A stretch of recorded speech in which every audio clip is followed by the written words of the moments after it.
Hola, estás escuchando Épico Sports, tu podcast de referencia sobre la industria del deporte en Latinoamérica. ¡Arrancamos!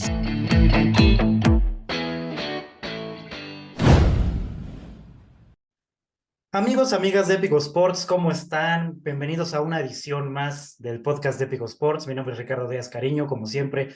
Aquí estamos en un jueves más y hoy estoy de verdad muy emocionado. Se lo comentaba a Nuria antes de comenzar. Para mí es un honor tener a una deportista mexicana que ha ganado tantas medallas a nivel regional y que nos ha representado dignamente en unos Juegos Olímpicos en la disciplina del nado sincronizado, que pareciera que es un deporte sui generis, que es un deporte que no suele ser muy practicado en la región. Y pues para mí es un honor tener aquí a Nuria Diosdado. Nuria, de verdad, muchísimas gracias por estar aquí con nosotros.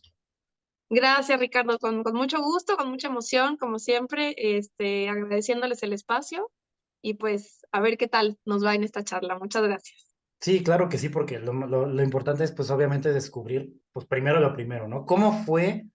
Yo leyendo sobre ti, leyendo sobre tu trayectoria, entiendo que tú empiezas a nadar desde muy chica. ¿Cómo fue que Bueno, descubres el nado sincronizado? Porque una cosa es la natación y otra sí. cosa es el nado sincronizado. Mira, yo empecé justo, como dices, a nadar chiquitita, tenía 2 años. Entonces realmente el deporte, o por lo menos el agua en mí, llega de una forma pues, completamente que no la pedí, ¿sabes? O sea, era un bebé que mis papás dicen tiene que aprender a nadar y de esa forma entro a lo que es la natación. Ya específicamente mi deporte sí fue por una cuestión propia. O sea, yo veía a las niñas de nado sincronizado que estaban como nadando con música y yo decía, bueno, ¿y por qué yo solamente voy y vengo, no? O sea, mi entrenamiento es ir, regresar.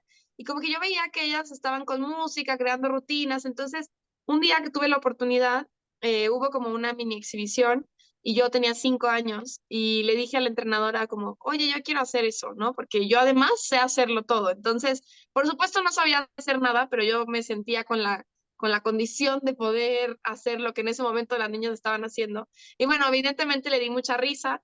Me dijo, ¿cómo ya no están tus papás? Pues para que te inscriban. Y mi mamá después de un rato me encontró, estábamos en un club en Guadalajara, un club privado, entonces como que pues yo andaba por todo el lugar y cuando me encontró mi mamá, pues yo estaba dentro del agua con las niñas. Entonces, pues prácticamente así es como me inscriben a nado sincronizado, no fue por inspiración, no fue porque yo dijera, wow, quiero ser nadadora olímpica, o sea, simplemente yo quería estar nadando con música y me encantaba la parte de tenerme que hundir y tener que hacer bucitos así como mucho tiempo. Entonces, descubrí el deporte en el camino, pero realmente mis inicios no son con un fin como el que hoy, ¿no? Que tengo en este deporte, como practicarlo, ser profesional. Entonces, es bonito el camino y la historia porque sí creo que cada atleta tiene una historia distinta, ¿no? De un cómo, de un por qué. Y el mío es completamente porque se me apareció de frente y dije, ah, pues yo lo quiero hacer. Pues es un inicio muy bonito, ¿no? Porque sí, como dices, muchos deportistas como que ven así, es el caso de muchos futbolistas, ¿no? Que ven al futbolista profesional, a la estrella y dicen, yo quiero ser ese. Y pues esta parte de encontrarte con un deporte por casualidad y de repente terminar en lo que ha sido, pues es una historia mágica, ¿no? Pero Sí. después de que empiezas a hacer el nado sincronizado de forma recreativa, ¿cuánto tiempo pasa para que ya empieces a tener la idea de competir o que te vean tus entrenadores y digan, tiene potencial para competir?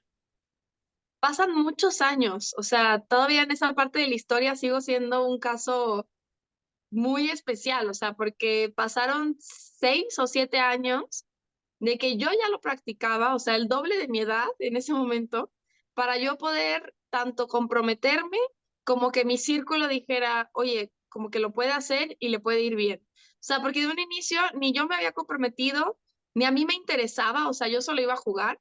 Entonces, lo que varias niñas hacían en meses, yo lo hacía en años, o sea, porque no me interesaba como ni siquiera pasar al primer equipo, o sea, era como, oye, Nuria, ¿por qué no le echas más ganas? Y yo decía como, no, yo estoy divirtiéndome en las principiantes. Es como que no tenía ni el hambre ni la intención. Evidentemente a los 3, o sea, entro a los 5 y a los 8 es mi primer competencia nacional. Entonces ya había ido a Olimpiadas Nacionales, o sea, ya conocía que era un deporte, pero no lograba como destacar. Siempre era la última, siempre era como la suplente de la suplente. Entonces, a los 12 años, ahí es cuando mis papás me regalan un viaje a Barcelona para ir a ver el campeonato mundial de mi disciplina. en los que ahora yo compito. Y entonces voy a Barcelona y veo tanto a la selección mexicana competir, como veo a las grandes figuras de mi deporte en ese momento y que me marcan. Entonces ahí yo dije, wow, o sea, si entreno puedo llegar a hacer todo eso y además competir por mi país. Entonces sí, 6, 7 años después de ese inicio, es cuando cambia mi mentalidad. A los 12 es cuando regreso obsesionada con el deporte, obsesionada con convertirme en alguien importante aquí y prácticamente hablo con mis papás y les digo, yo quiero ser una nadadora olímpica y pues quiero que me apoyen. Entonces ahí tanto mis papás como mis entrenadores, como yo, pues se vuelve ya una dinámica distinta, cambia mi vida, cambia mi forma de pensar, mi objetivo, mi prioridad. Y ahí es donde realmente creo que despunta y arranca mi carrera. Y ahí sí es por inspiración. O sea, no fue al inicio, pero sí para lograr querer estar en este nivel, fue por inspiración. O sea, lo vi y dije, quiero convertirme. Oye, pero aparte te das cuenta de todo esto en una edad bien complicada, cuando empieza la pubertad, cuando estás a nada de la adolescencia. Entonces, como dices, cambia la vida. Pero, ¿cómo compaginas, cómo empiezas tú a compaginar el tema de los estudios, el tema de tu vida social, con el deporte de alto rendimiento? Porque ya es un cambio total. Total, de hecho, pues justo como lo dices, o sea, yo creo que la etapa más difícil, porque es cuando empiezas a hacerte medio independiente, no eres ni independiente en absoluto, pero te sientes, ¿no? Y de pronto querer tomar decisiones como, pues me voy en la tarde a casa de mi amiguita, pues en mi vida no existen, ¿no? Y, oye, mamá, que una pijamada, no, no puedes, tienes que entrenar. Oye, que van a ir a hacer un trabajo a no sé dónde, ¿no? Pues pide hacerlo sola porque en equipo mi entrenadora no me dejaba porque había que ir a las casas. Entonces, sí se empieza a hacer una infancia, pubertad, adolescencia complicada, pero que realmente no me costó trabajo. O sea, yo creo que también el deporte a mí me moldeó mucho mi carácter. Yo no era una niña tan sociable. O sea, lo que soy hoy, de que me gusta sonreír, estar con gente, me gusta platicar, nadie me para la boca, soy otra. O sea, cuando era chiquita era un poco más reservada, era más de casa, entonces no sufrí como esta parte de las fiestas, o sea, como que siempre fui muy de casa, muy de estar con mi familia. Lo que sí es que, por ejemplo, las vacaciones, todo lo que, pues no sé, típico verano, ¿no? De ¿a dónde te vas a ir? Y las familias, no, pues a la playa y así. Pues acá mi familia era pues a competir o a seguir entrenando porque las competencias normalmente son en esa época, en ese inter de vacaciones, ¿no? Está la Olimpiada Nacional o cosas así. Entonces, sí fue una etapa complicada, fue difícil. Me ayudó mucho que tengo unos papás muy comprometidos. O sea, hasta la fecha, digo, yo ya hago mi carrera sola porque vivo en la Ciudad de México y porque hace muchos años me vine, pero todos los días están ellos presentes diciéndome cómo vas, qué necesitas, o sea, y así fue desde chiquita. Entonces, los disciplinados, y ahora sí que lo que siempre digo, quienes se llevan realmente la medalla, los papás de los atletas, son esos, los primeros campeones y que hacen que el atleta llegue lejos. Entonces, ahora sí que quienes tuvieron que apachurrarse el corazón y cortarse de viajes, vacaciones y demás, pues fueron ellos. Para mí al final era una dinámica que me parecía padre, diferente, pero no la sufría. Y pues evidentemente se volvió, como dices, ¿no? Te vuelves parte de una burbuja, de una dinámica que a fin de cuentas se vuelve tu día a día y es algo pues que termina siendo normal para ti. Pero ¿cuándo te das cuenta tú? Yo quiero suponer que hay un punto en tu carrera en el que dices, esto está pasando en serio. ¿Cuándo te das cuenta? ¿En qué momento de tu vida, más o menos para ponerlo en perspectiva para la gente que nos escucha y nos ve, cuándo tú dices, esto es en serio y ahora sí voy en serio y wow, esto está pasando? Yo creo que a los 15, cuando todavía es más difícil esa etapa, ¿no? Ahí estás en la plena adolescencia, cambios hormonales, todo. Ahí es cuando vengo a la Ciudad de México a un selectivo nacional. Y normalmente en ese momento los selectivos era que las niñas que quedaran del 1 al 10 conformaban la selección mayor, o sea, la selección en la que hoy pertenezco, la olímpica. Y de la 11 a la 21 éramos las junior, que eran como la categoría de 15, 18. En caso de que tuvieras más de 18 años y quedaras dentro de estas niñas, del segundo grupo, pues no podías participar, ¿no? O sea, simplemente se recorrían los lugares. Pero era lo más normal que las grandes quedaran en los primeros y las que éramos más chicas en el segundo grupo. Para mi sorpresa fue que vine al selectivo y en lugar de yo quedar en la segunda parte del número, quedé dentro de la selección mayor. Entonces me ubiqué en la séptima o sexta posición, ganándole a niñas que en ese momento pues eran parte de la selección nacional mayor y que yo admiraba, ¿no? Que inclusive pues era para el equipo olímpico. Entonces, o sea, me llegan los resultados, mi entrenador habla conmigo y me dice, oye, pues quedaste en la selección mayor. Entonces yo como impactada, y yo tenía la posibilidad de decidir si rechazar la selección mayor y en este caso ser como la número uno de la junior, o sea, como que recorrer el lugar, o decir, no me importa pues no ser de las primeras, pero quiero trabajar con la selección mayor.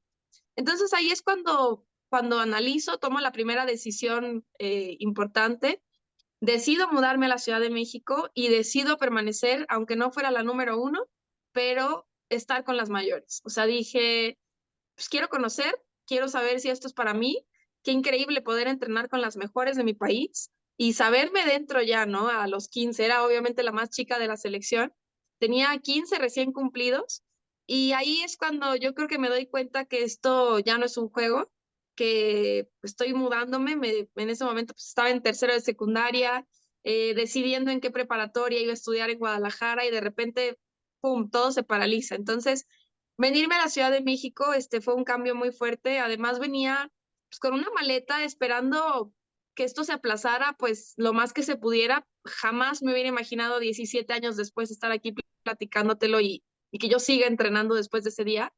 Pero no, realmente ni mis papás ni nadie como que esperaba que esto fuera a funcionar tan bien. O sea, era como que, pues Nuria va a ir y a ver qué sale. Entonces, creo que ahí es el momento clave, en donde entro a la selección y pues el ver el camino, el ver ya la competencia interna, todo lo que a donde se podía llegar, hizo obviamente que tuviera pues ganas de trabajar por ello. Y pues tienes esta realización en la que ya eres parte de una selección mayor y de repente llega toda la emoción de, yo supongo, tu primer ciclo olímpico en forma, el ciclo olímpico 2008-2012, en el que consigues medallas centroamericanas, medalla, que logras llegar a Londres. ¿Cómo se vive este proceso en el entendido de que en ese momento tenías tú 17, 18 años? ¿Cómo vive alguien su primer ciclo olímpico, sobre todo en un deporte que no es tan popular, que no está tan a la vista? Entonces, ¿cómo fue para ti este primer ciclo olímpico? Mira, para mí inicia ese ciclo, pues obviamente dentro del equipo mexicano, pues con una pelea, ¿no? O sea, para ver dentro de las niñas quiénes éramos, pues las dos para hacer el dueto. Entonces, inicia el ciclo así, moviéndonos entre nosotras, ganamos mi compañera y yo en ese momento, pues el lugar para hacer el dueto. Y de cierta forma el ciclo arranca muy bien. El 2009 pues vamos a Mundial de Roma, en el 2010 tengo los Juegos Centroamericanos donde voy como la cabeza y en este caso como la primera vez que yo me presentaba como la solista, como la imagen del nado sincronizado en México. Entonces, era una competencia muy importante para mí y justo ahí pasa, o sea, el momento donde te puedo decir que iba como subiendo, me pasa mi primer y el más grande de los golpes que he tenido como deportista, como atleta, que fue después justo de esta competencia de los Juegos Centroamericanos, 2 años antes de Londres, tengo un dopaje positivo. Entonces, este dopaje positivo, pues, es uno de los errores, pues, que un atleta puede tener, los más grandes, ¿no? Los más graves, porque te puede, pues, prácticamente truncar la carrera deportiva. Entonces, después de haber ganado las 7 medallas de oro en Puerto Rico, en los Juegos Centroamericanos, me notifican que había tenido un dopaje positivo a una sustancia que se llamaba clenbuterol. Entonces, pues, después de todo un show, para no hacerles el cuento largo, fui a un juicio a Suiza, tuvieron que ver por qué, después supe que había sido pues por un medicamento que yo había consumido, que era para la garganta y que tenía esta sustancia, y pues que había sido lo que me había salido positivo en el momento de la competencia. Entonces, eh, ese es el momento más duro de mi carrera, se tambalea tanto mi vida deportiva como mi vida personal, como todo, o sea, el doping viene a moverme a mí el suelo de una forma impresionante porque conozco mis límites, conozco mi círculo cercano, conozco lo que soy capaz de aguantar y en lugar de rendirme digo, pues el día que a mí se me acabe mi sanción, que me dieron 1 año de castigo, el día que esto se acabe, si arranco es para arrancar y no detenerme. Y hacer del doping, que este año que falté, valga la pena. Entonces, fue un año muy duro personalmente, de mucho desánimo, obviamente era como una montaña rusa. Y el momento que pude regresar fue justo un año antes de los Juegos Olímpicos de Londres. Entonces, Londres para mí es como la cereza del pastel de un ciclo muy sufrido, en donde en algún momento pensé que no iba a llegar a los Juegos Olímpicos ni que iba a seguir en mi deporte. Entonces, para mí Londres no fue algo como de hambre de verdad de decir, wow, o sea, busco la medalla, o sea, realmente yo iba a decir, quiero gozarlo, o sea, me he dado cuenta de las cosas tan difíciles que he vivido y tengo tan poca edad que quiero gozar, quiero dar lo mejor de mí, disfrutarlo, entonces Londres para mí llega así. No sabía si me iba a retirar, no sabía qué iba a pasar, pero sabía que Londres yo quería gozarlo. Entonces llega a mí de esa forma y pues unos primeros Juegos Olímpicos espectaculares en Inglaterra, o sea que al final lo hicieron increíble, o sea, la organización. Entonces, pues con mucho orgullo llego a esos Juegos Olímpicos y obviamente igual no sabía la historia que me vendría después, pero sabía que iba apenas empezando. Justo, y justo es lo que te iba a decir. O sea, ¿quién hubiera pensado que después de ese trago tan duro, tan amargo, porque además ese año para el deporte mexicano, ese par de años, 2009-2010, el tema clenbuterol se volvió tabú, porque te pasó a ti, porque te pasó a otros Los olimpistas, futbolistas, les pasó a futbolistas, hubo sanciones, hubo hasta cuestionamientos de parte de las autoridades en Estados Unidos de por qué había tantos deportistas mexicanos que salieron positivos. Pero después de esto, después de que participas en Londres con una participación importante, porque era una de las participaciones más importantes que había tenido el país hasta ese momento, ¿quién hubiera imaginado que llegarías no solo a otros Juegos Olímpicos, sino a otros dos, y que seguirías participando en Panamericanos y en Centroamericanos? ¿Cómo revisas, cómo revisitas tu carrera después de Río, después de Tokio, después de Toronto, después de Lima? Eh, ¿cómo analizarías tú tu carrera? ¿Sientes que lograste lo que querías? ¿Sientes que te faltó algo? ¿Cómo te sientes respecto a lo que has logrado hasta el momento? me siento, yo siempre lo digo, que al final yo me siento como en horas extras, porque si nunca esperé arrancar de la forma que arranqué, o sea, cada momento para mí es como un regalito, ¿sabes? O sea, evidentemente lo trabajo todos los días, sé el trabajo que lleva y que nadie me ha puesto aquí, nadie me ha regalado mi lugar. Y sobre todo esta parte de mantenerme, ¿no? O sea, mantenerte en el alto rendimiento por un ciclo es importante. Dos, tres, ya los que llevo no se digan. O sea, al final, los deportistas, creo que una de las cosas más difíciles es mantenerte. Entonces, yo siempre lo digo, o sea, mi cuerpo todos los días lo abrazo, le agradezco y le digo gracias porque me sigues funcionando al 100, porque no me duele nada, o sea, porque yo entreno sin dolor y eso creo que es uno de los grandes regalos que también pues los tengo porque me cuido, porque tengo una buena preparación física, una buena alimentación, o sea, no es porque sí, pero de todas formas, sé de deportistas que hacen todo y de repente se lastiman y se les acaba su carrera o tienen que entrenar con dolor. Entonces, para mí estos pequeñitos regalos de la vida, ¿no? De poder tener 32 años y estar entrenando ya por unos cuartos Juegos Olímpicos, estar a meses de los Juegos Panamericanos, y estar a meses de mis cuartos Juegos Olímpicos y posiblemente el cierre de mi carrera deportiva, pues para mí es muy emocionante, o sea, me siento orgullosa, creo que hoy disfruto mucho más lo que hago. Claro que lo hago cada vez con más presión, porque eso sí, uno cuando empieza, como no se espera mucho, ni tú esperas de ti, ni nadie lo espera, pues como que pasa, ¿no? Entonces de repente ganas y es como, ay, wow, ¿no? Y te das a conocer, pero no hay como una presión ni social ni personal. Entonces, obviamente, por lo menos a mí me pasa que entre más años pasan, pues hay más presión, la sé manejar mejor, pero se esperan más cosas de ti, ¿no? Porque por algo sigues presente, entonces, en general, tanto tú como la gente, pues espera que si sigues es para hacerlo mejor, ¿no? Entonces, por esa parte es difícil, pero yo analizo mi carrera, le doy un 10, ¿qué me puede faltar? Pues evidentemente como atleta siempre buscas medallas, siempre buscas el oro.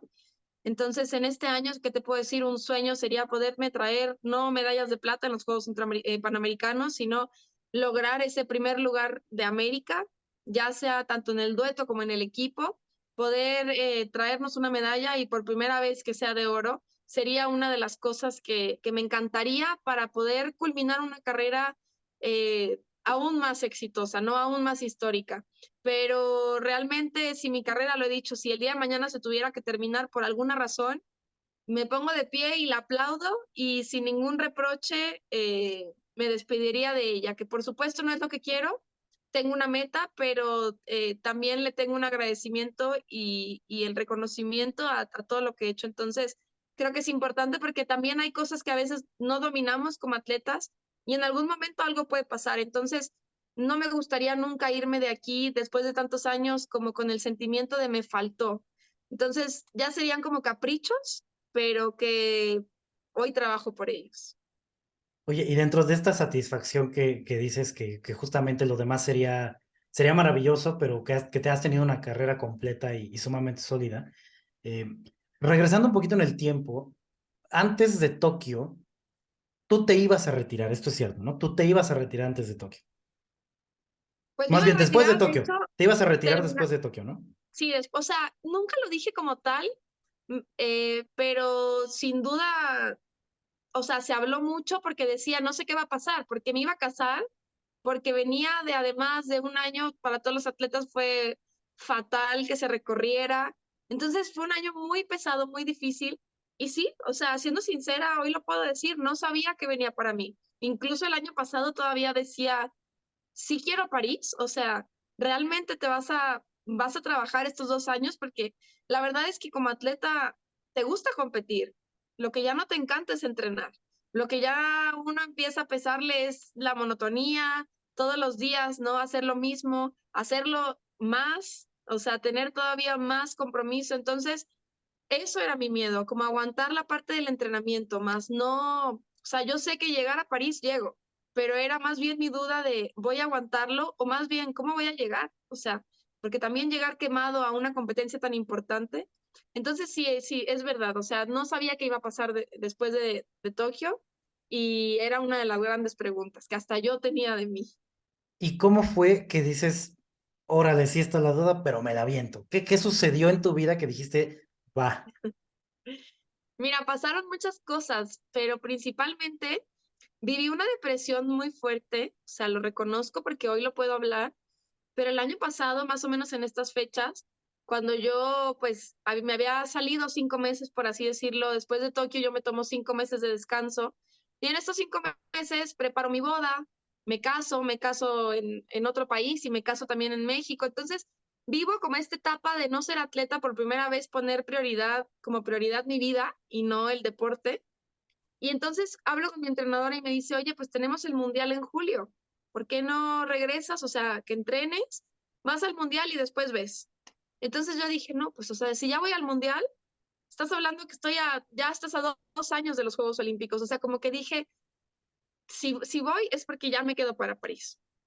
Pero en ese inicio como que no logro arrancar realmente, o sea, lo digo de dientes para afuera, pero no me convenzo adentro. Hay algo en mí que me empieza a decir, no sé si aguantes, no sé si quieres, qué tal que no llegas, qué tal que tu cuerpo no te da. Y entonces empieza una lucha interna de decir, prácticamente era miedo, miedo a fallarme y a terminar una carrera que pudo haber terminado con unos Juegos Olímpicos y con un gran lugar, a de pronto terminar quizás en un ciclo truncado, ¿no?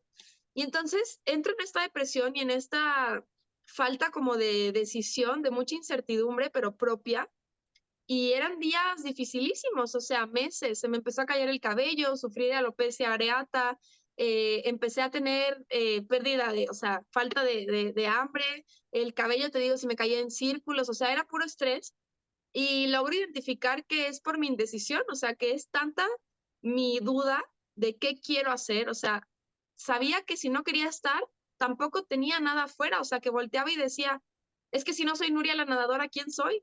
A pesar de que tengo 2 maestrías, una licenciatura, una familia, un esposo, proyectos, empresas, o sea, patrocinadores, doy conferencias, o sea, y en ese momento cuando te sientes en esa depresión, te sientes tan solo, tan vacío, que no hay nada que te haga saber que brillas por existir, ¿no? O sea, ahí es un momento gris. Entonces, cuando sufres esa depresión, los demás ven cosas de ti maravillosas que tú no puedes ver.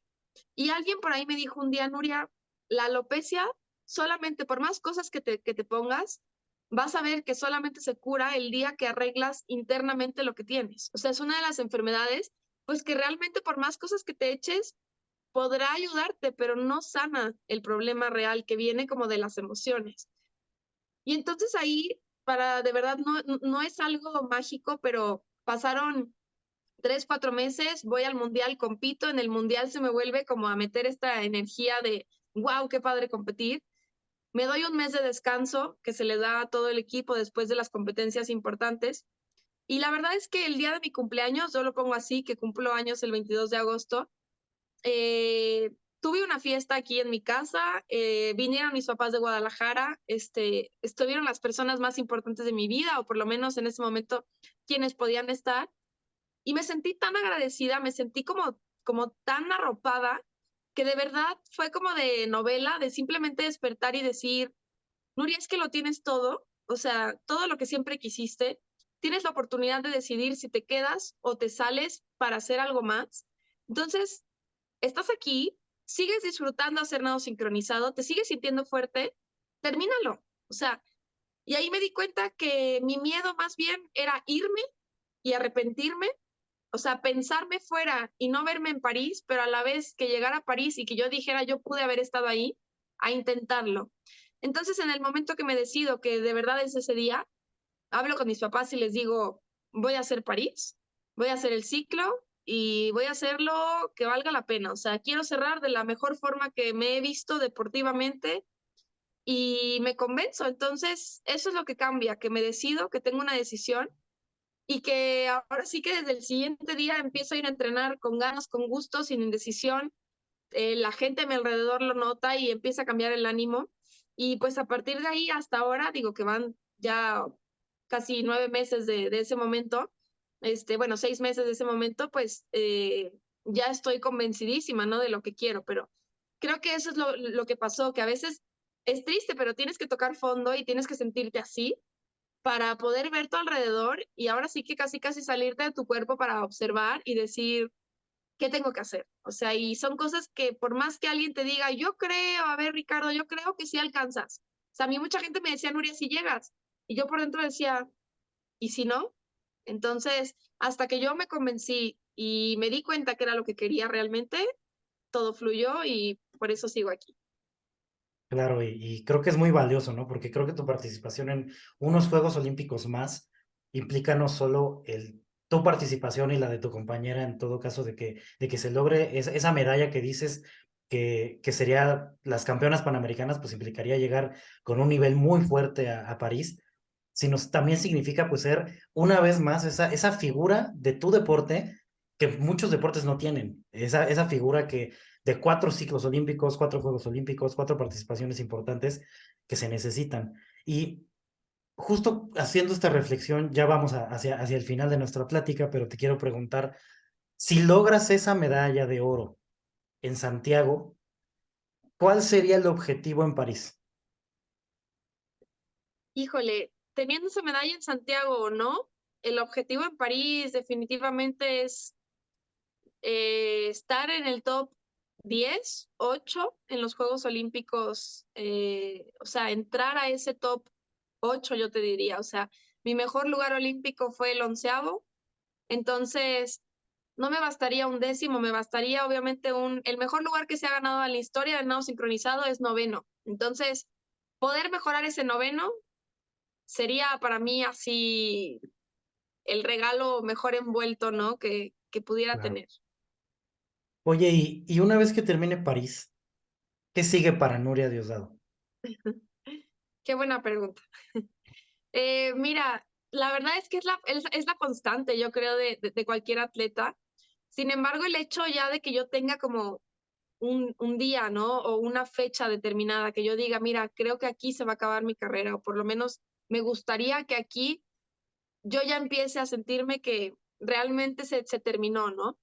Y le he dado muchas vueltas, o sea, si es una cosa que obviamente te quita el sueño, o sea, porque dices, a ver, toda mi vida he sido esta persona, toda mi vida me he visto con traje de baño y en el agua, entonces, ¿qué pasa ese día siguiente?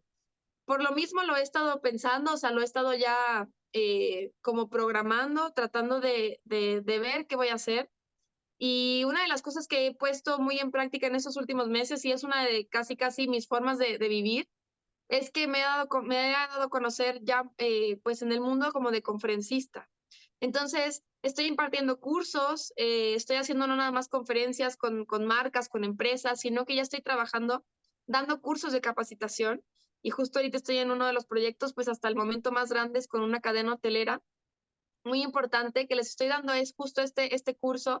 Y la verdad es que me gusta mucho, me gusta la parte de compartir, me gusta mucho la parte de poder enseñarle a la gente que el alto rendimiento no solamente es para deportistas. Yo tengo un método que se llama Desarrolla una mentalidad de alto rendimiento y no es para deportistas, o sea, es para toda la gente que es el típico godín, ¿no? El típico que siente que no tiene nada que ver con el deporte, pero que una vez que ven todo lo que nosotros necesitamos, se dan cuenta que también para estar sentado en un escritorio y trabajar en estrategias, son las mismas que nosotros. Esa misma pasión que yo tengo para nadar, la necesita la misma persona que está en un escritorio o creando un evento. Entonces, eso me ha gustado muchísimo y creo que por ahí lo voy a seguir. Acabo de terminar una maestría en imagen pública y pues estoy desarrollando esta parte de poner mi propia consultoría de imagen pública deportiva y me encantaría poder tener esta parte, ¿no? De ayudar a los atletas, no solo en su fase de deportistas, sino también en su fase de cuando ya no quieran ser deportistas.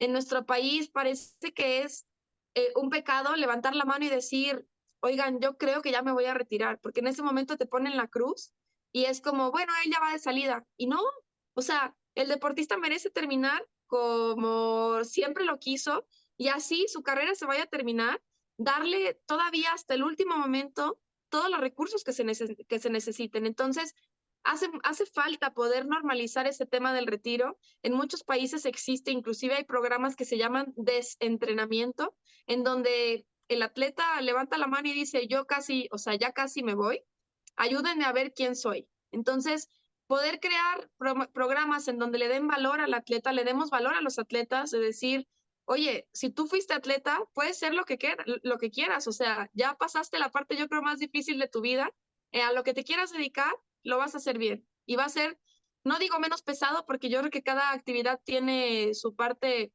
difícil, pero sí creo que la parte física no hay ninguna otra actividad que te la vaya a pedir tanto. Entonces, hacer como alianzas con empresas que abran, ¿no? Que puedan levantar la mano y decir, yo abro espacios para atletas retirados y aunque no sea quizás el trabajo de su vida, que empiecen a probarse y que empecemos a probarnos en empresas, decir, oye, sí sé hacer otras cosas y tener esta seguridad. Entonces, me veo por ahí, me veo quizás trabajando en alguna marca deportiva, en el área de marketing deportivo, apoyando atletas, no sé, es como que muchas ideas que son difíciles hoy por hoy aterrizar, pero todo lo que esté en mis manos me encantaría. Y por supuesto, tengo en marcha, me encantaría poder escribir un libro. Creo que tengo muchas anécdotas, muchas historias que poder compartir. Y no solamente para que la gente quiera ser atleta. De hecho, esa nunca es mi misión. Nunca es decirles conviértanse en atletas olímpicos. O sea, más bien es vivan con esta pasión, con estas ganas y sobre todo que busquen, ¿no? Encontrar esto que tanto les llene para que realmente no les pese hacerlo. Claro, no, la verdad es que tienes, sí, como dices, ¿no? Son mil y un cosas que te gustaría hacer, tienes mil y un ideas, y creo que todo es posible, sobre todo porque se nota que tienes esa mentalidad de el hambre de seguir en algo completamente, no completamente ajeno al deporte, sino que ya no es deporte como tal. Creo que eso es lo más valioso, ¿no? El seguir con esa motivación de seguir involucrada en el deporte desde otro lado, ¿no? Y Por supuesto. para terminar, quisiera preguntarte sobre este tema que tocaste de la salud mental. Es fundamental, ¿no? Porque justamente en otros episodios del podcast de Épico habíamos tocado este tema de salud mental en el deporte. Eh, ¿Crees que hay suficiente, que los atletas de hoy de nuestro país tienen suficientes posibilidades para lidiar con este tema de la salud mental? Ya no hablando en términos de apoyos económicos, sino con el conocimiento suficiente para entender que la salud mental es sumamente valiosa y sumamente potente y que sin salud mental no hay deportista hoy en día. ¿Crees que en nuestro país, es más, te voy a cambiar tantito la pregunta? ¿Qué tiene que hacer este país para que la salud mental en el deporte sea algo que sea constante?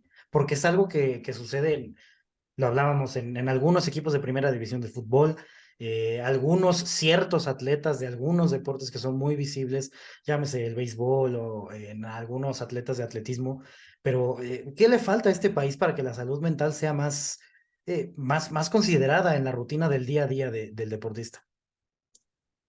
Mira, es un tema muy interesante, muy poco estudiado. O sea, yo creo que últimamente, y bueno, a raíz de los últimos Juegos Olímpicos en Tokio, pues vimos a una de las grandes figuras decir, yo no puedo, ¿no? Y me retiro, y así venga por la medalla de oro, primero estoy yo y no estoy completa. Entonces, creo que fue algo muy importante, o sea, el hecho de que alguien tan importante lo hiciera, creo que ayudó, pero específicamente en México, una de las cosas con las que siempre lidiamos los deportistas es que, pues, si no hay una medalla, pareciera que no valió la pena, ¿no?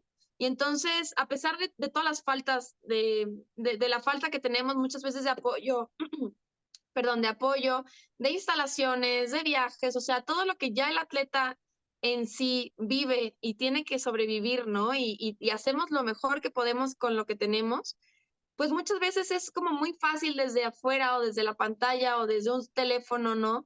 Decir, pues, ¿para qué van? ¿Para qué les pagan si al final no hacen nada? Entonces, creo que la salud mental hoy en día, en, en la parte de las redes sociales, definitivamente nos afecta mucho porque se ha hecho muy normal, o sea, hemos normalizado el agredir, ¿no? El señalar, el sentir que tenemos el poder de hablar del otro, sin siquiera saber su historia, sin siquiera saber qué hizo para llegar a donde está.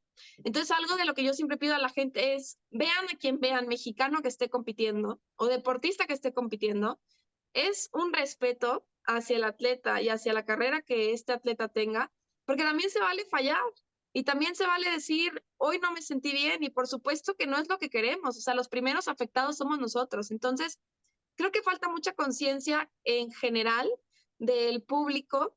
No digo como de que nos volvamos, ¿cómo le llaman? Como un típico porrista, ¿no? De, ay, aunque quede en el último bravo, pues sí, siempre, no, no, o sea, por supuesto, exíjanos, pero también que se exija de una forma que no sea tan dura, a veces tan cínica, por así decirlo, ¿no? Que ves cómo agreden, que usamos las redes sociales de una mala manera. Entonces, muchas veces yo digo, personas, gente, si no tienen nada bueno que decir, es mejor que no lo digan, porque todo lo leemos, todo nos enteramos, y así puedes hacer oídos sordos, pero siempre afecta. Entonces, creo que la lejanía está en el respeto y que nos hace mucha falta como sociedad, como mexicanos, tener este sentimiento de colaboración, de trabajo en equipo y de saber que si esta persona te está representando, créeme que está haciendo lo mejor que puede. Y desde ese entendimiento decir, te aplaudo por pararte ahí y espero que en la siguiente te vaya mejor, ¿no? Sin señalar, porque habremos algunos que digamos, no me afecta, pero habrán otros que también digan, gracias a esto, yo mejor no continúo.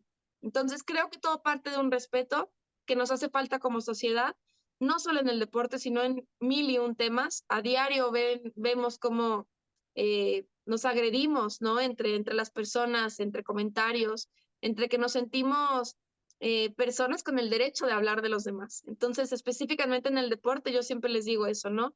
Traten de apoyar, de mandar buenas vibras, porque ya estrés y cosas difíciles que cargamos ya son demasiados. Sí, claro, porque como dices, justo mientras venías contestando, creo que se me vino a la mente mil y un ejemplos de tantos deportistas que les ha pasado que por X o Y razón son destrozados en redes sociales. Le pasó a Alexa Moreno en su momento. Sobre todo el caso de Alexa Moreno fue espantoso, fue de Sí, cómo el la más trataron fuerte, sí.